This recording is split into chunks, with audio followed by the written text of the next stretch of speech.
For a range of reasons, individuals, trusts, partnerships and companies may make errors when completing their income tax returns. For this reason, all taxpayers are allowed to amend their returns where that occurs within the permitted periods.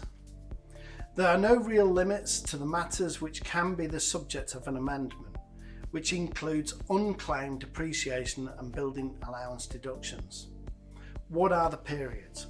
Generally, the periods within which a taxpayer can amend their income tax returns are either 2 years or 4 years.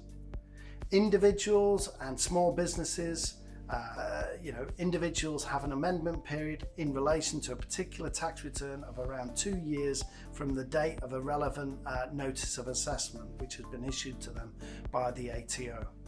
For example, if a notice of assessment was issued to an individual on the 1st of November 2020, they would have until the 31st of October 2022 to lodge an amendment. This amendment period also applies to small business entities, which are broadly defined as those entities carrying on a business in an income year with an aggregated turnover in the previous year of less than $10 million. However, the amendment period for a business which does not meet this definition is 4 years from the date of issue of the notice of assessment. Companies, partnerships and trusts, the general amendment period for companies and trusts is 4 years after the date of issue of the notice of assessment. However, the period is 2 years where companies, partnerships and trusts meet the above definition of a small business entity. How do I amend a tax return?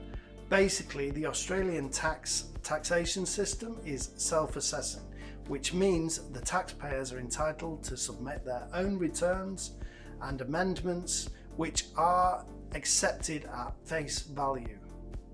However, this doesn't mean that taxpayers won't subsequently be subject to an audit or review, notwithstanding that they have received a refund payment from the ATO.